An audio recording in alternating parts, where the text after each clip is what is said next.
What's up? Cheap beer for you to drink. I am JJ. If I offered you this beer for free, I gave it to you, would you drink it? Because 25% of people said no, they would not if offered this cheap beer. According to a Mash.com article with the title, "The Cheap Beer Brand 25% of People Would Never Drink." This was number one for the most people to say no. I'm going to quote the article here. Natural Ice, however, was out of favor with 23.39% of respondents, while right at the top, the one beer that 24.96% of our respondents would decline if offered was Milwaukee's Best.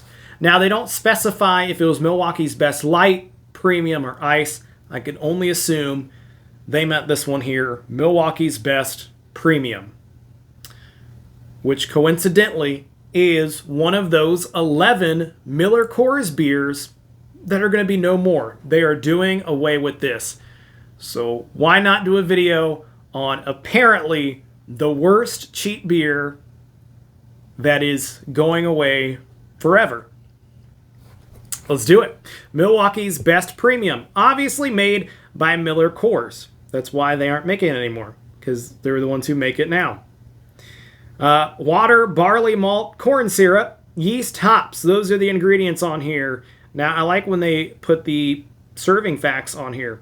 12 ounces per serving. This is a 24-ounce can. 4.8% alcohol by volume.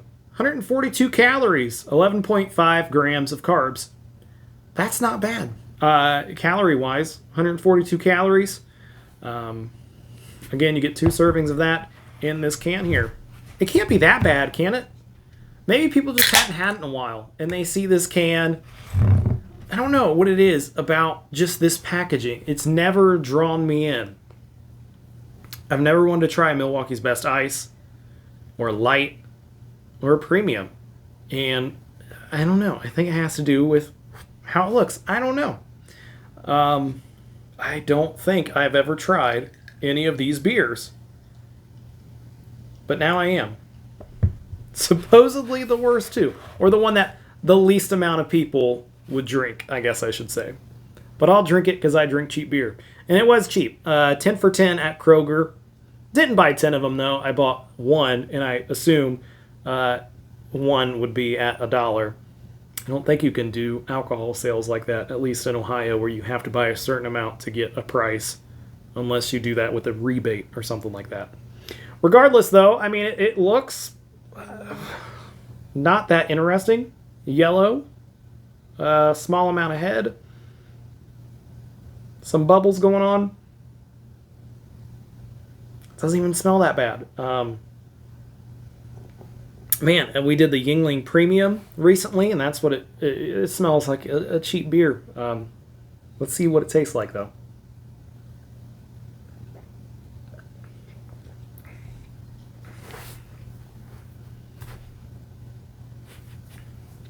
Yeah, this isn't a bad beer.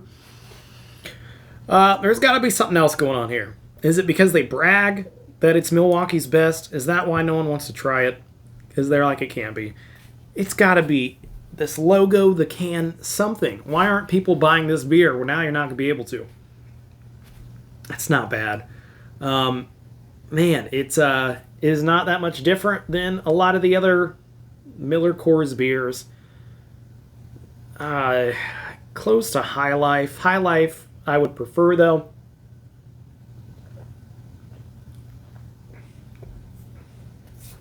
Nothing at all offensive about this beer. It's actually rather tasty. Let me know if you're sad down below to see this one go. I mean, you still have your Ice, Milwaukee's Best, and your Milwaukee's Best Light sticking around. But if you were a fan of this Premium, and I wouldn't knock you if you were.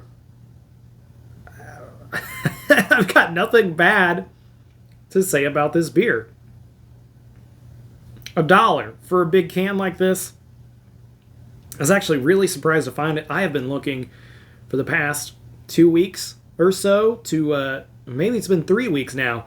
I was wanting to put together just a Miller Coors everything that's getting discontinued, put it in one video of the things that I could find. And I knew I had seen Milwaukee's Best Premium before, but I could not find it as of late. Really surprised that the Kroger had it. That was the last place I thought I would find it. They didn't even have, in the tall cans like this, the ice or the light. They just had the Milwaukee's Best Premium. And I'm glad they did, and they had a ton of them left. So get it while you can. Get it while it's still available, before it's gone forever. Wow, I can't think of a bad thing to say about it.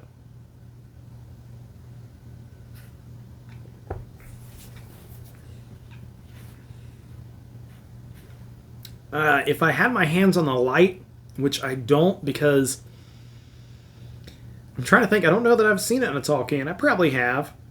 I know I've seen the ice at some local gas stations. I probably saw the light, but just didn't expect to find this to do a comparison of them. I would probably prefer the light. I normally prefer the light versions of these beers. But at 4.8% alcohol, 140 some calories, not bad at all.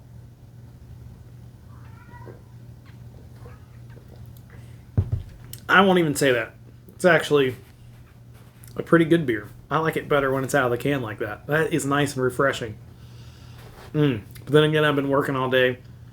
It is nice to crack open a cold one, no matter what the brand is. That article was just a bit of fun. Let me actually try to round up the top 5. No, my phone died, so I can't see what the top 5 was. If this is the worst cheap beer,